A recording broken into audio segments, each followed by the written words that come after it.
कालकण्ठमरिन्द्रमं सहस्रकरमब्दुग्रं वन्दे शम्भुममापतिं स्वानन्दमानन्दवने वसन्तम् आनन्दकन्दं हतपापविन्दं वाराणसीनाथ मनाथनाथं श्रीविश्वनाथं शरणं प्रपद्ये।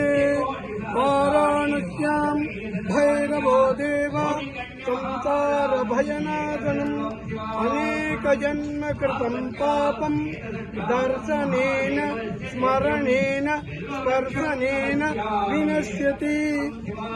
కాశీ క్షేత్రంలో ఇవాళ ముముక్షు భవనంలో ఒక ప్రాంగణం అస్థి వర్ణయోర్మధ్య ఆనందమే ఆరంభం అస్థి నుంచి. ఆ అస్థి క్షేత్రం నుంచి ఈ కార్యక్రమం విష్ణు మహాయజ్ఞం. ఇది కలియుగంలో అంతా ఏ పారాయణ చేసినా చెప్పినా విష్ణు సహస్రనామం ప్రతిరోజు ఇంట్లో పారాయణ చేస్తే వాళ్ళకి సుఖం సమృద్ధం అన్నీ దొరుకుతుంది. కాశీలో ఏ కార్యక్రమం ఎక్కడ చేసినా ఇది విశ్వనాథ్ దగ్గరికి వెళ్తుంది. మీరు ఇక్కడ చెప్తున్నది అవిముక్త వారాణసి. నడిచిన చోట కూర్చున్న చోట ఎక్కడెక్కడ మీరు వెళ్తున్నారో అన్నింటిలో ఈశ్వర స్వరూపం ఉంది. మీరు ఇక్కడ చేస్తున్నారు కార్యక్రమం అక్కడ విశ్వేశ్వరుడికి తలుపుతుంది. ఎందుకంటే మీ ఒక భక్తి ఒక శ్రద్ధ ఈ భక్తి ఉన్నది. ఏ పని చేస్తే కాశీలో కాశ్యాన్ మరణాన్ముక్తి అత్వా పుత్ర సన్నిధం. కాశీలో స్మరణించే కాశీ మీరు ఎక్కడున్నా హైదరాబాద్లో ఉన్న కాశీని రోజు 3 సార్లు స్మరించితేనే మీ కాశీ చేరుకున్నట్టు. అంత కాశీ మహిమ. అంత క్షేత్రంలో ఇవాళ 1,00,000 బిల్వం మళ్ళీ 1,00,000 రుద్రాక్షి భస్మోద్ధూళిత విగ్రహ ఇల్వా అలాగే బిల్వార్చన ఇల్వా. ఈశ్వరికి ఏదైతే ప్రియమో ఆ కార్యక్రమం అంతా ఈశ్వరికి ఏమిటి అభిషేక ప్రియ. ఇక్కడ నిత్య అభిషేకం జరుగుతుంది. అంత అభిషేకం జరిగితే ఈశ్వర అంత శాంతిగా ఉంటుంది. అలాంటి క్షేత్రం కాశీలో చిత్తరంజన్ సంఘటం. ఈ మళ్ళీ దీనికి ఇంత అతి వైభవం ఏంటంటే అస్థిలో 500 మంది కూర్చుని సంధ్యావందనం చేయకుండా ఏ పని చేసినా గాయత్రి జపం చేయకుండా ఏ కార్యక్రమం చేసినా దానికి గురువుల వారు శృంగేరి జగద్గురువుల ముందర ఆజ్ఞ ఇస్తుంటే త్రికాల సంధ్యావనం చేయాలి. దాని తర్వాత మంత్రోపదేశం ముందే మంత్రోపదేశం చేసుకుని నేను చేస్తా అంటే దాని కాదు. ఎవరు మంత్ర గురువు ఎవరు పితృ తండ్రి గారు దీక్షిస్తారు గాయత్రి. అందుకని ఆ గాయత్రి జపం చేస్తే నువ్వు నా దగ్గర మంత్రోపదేశం అడుగని చెప్తారు.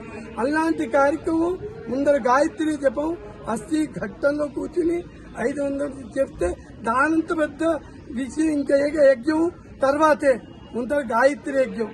అందుకని 24 అక్షరాలు గాయత్రి జపం ప్రతినిత్యం 3 త్రికాలైనా దుకాలైనా చెయ్యాలి. త్రికాలకు సమయం దొరకపోతుంటే భక్తుల సంధ్యానం చేసేటప్పుడు మాధ్యానికి 5 నిమిషాలు చేయండి.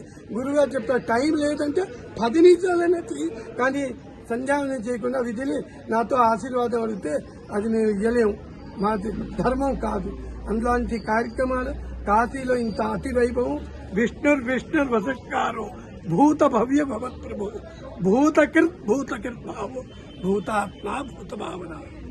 అలాంటి విష్ణు సహస్రనామ యజ్ఞం ఈయన ప్రతి ఏడాది ఏదో కార్యక్రమం చేస్తూనే ఉంటారు. నాకు తెలుసు ఇంత పెద్ద యజ్ఞం మేము ప్రతినిత్యం యజ్ఞంలోనే ఉంటున్నాం.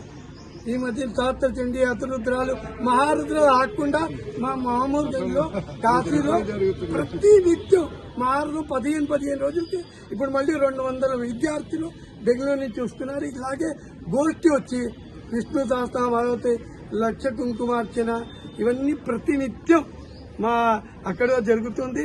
ఇలాంటి కాశీ క్షేత్రంలో ఇంత వైభవం కార్యక్రమం తెలుగు వాళ్ళు ఏమిటంటే కాశీకి ఎందుకు వస్తున్నాము? గంగా స్నానం, విశ్వేశ్వర దర్శనం, మళ్ళీ సత్సంగం 3 ఇక్కడ దొరుకుతుంది మీకు. ఇంక మీరు ఎక్కడికి వెళ్ళక్కర్లే. అలాంటిది మీకు రామచంద్రమూర్తి గారు ఆయన నిష్ఠావంతుడు. ఆయన మంత్రాలు ఆయన చేసి దంపతులు అంటే అలాంటి శివపార్వతి స్వరూపం వాళ్ళు. ఇలాంటి కూర్చుని అనుష్ఠానం ఎప్పుడు సిద్ధవుతుంటే సాధన మనం సాధన సిద్ధవుతే అనుష్ఠానం సిద్ధమైంది. ఆయన ఒక సాధన చేస్తున్నారు. ఆ కాశీలో చెయ్యాలి. ఎక్కడైతే చేసినా మొన్న నేను బెంగళూరులో కూడా అప్పుడు గురువులు గారు ఉన్నప్పుడు ఉన్నాను, అక్కడ కూడా చేశారు. అలాంటి నేను అప్పుడు అక్కడే ఉన్నాను, చూశాను. మీకు అలాంటిది మీరు అక్కడక్కడ చేసి ఇలాగే జనసమూహంలో ఒక భక్తి మార్గం పిలుచుకుని వస్తున్నారు. కాశీకి వచ్చి ఇన్ని మందిని పిలుచుకుని వచ్చాయంటే, ఇన్ని మంది కాశీ దర్శనం చేయించారంటే ఆయన ఎంత ఒక మధ్యవర్తి కావాలి. కాశీ రావాలంటే రాలేరు. ఒక ఆయన 60 ఏళ్ళు అలహాబాద్ లో పనిచేశారు, ఆయనకు కాశీకి రాలేకపోయారు. మొన్న వచ్చేళ్ళాడు శృంగేరి మఠం దిగి, గురుగారిని 60 ఏళ్ళు ఉన్నాను ఇక్కడ, అంతా తిరిగాను, కాశీకి రాలేకపోయాను, ఇప్పుడు హైదరాబాద్కి వెళ్ళి ఇప్పుడు వచ్చాను.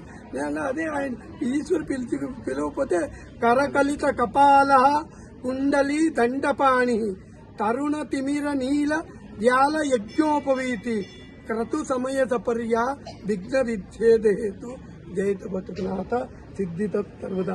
మీకందరూ ఆయురారోగ్య ఐశ్వర్యం ఇచ్చి ఇలాగే భక్తి మార్గంలో నేను ఇలాగే పిలుచుకుని రావాలి, ఇలాగే కార్యక్రమం చేస్తూ ఉండాలి, ఇలాగే మమ్మల్ని పిలుస్తూ ఉండాలి. మేము వచ్చి చూసి సంతోషపడి వెళ్తుంటాం. లేకపోతే మేము పని లేకు, ఇవాళ ఇంత నేను పని ఉన్నా నేను ఇవాళ రావాలని ఆయన చెప్పారు, నేను వచ్చాను. మాకు కూడా ఇలాంటి యజ్ఞం చూడడానికి భాగ్యం దొరికింది. దేవుడు మాకు కూడా అనుగ్రహం ఇచ్చి ఆయురారోగ్యం ఇచ్చి మమ్మల్ని అంతా సుఖంగా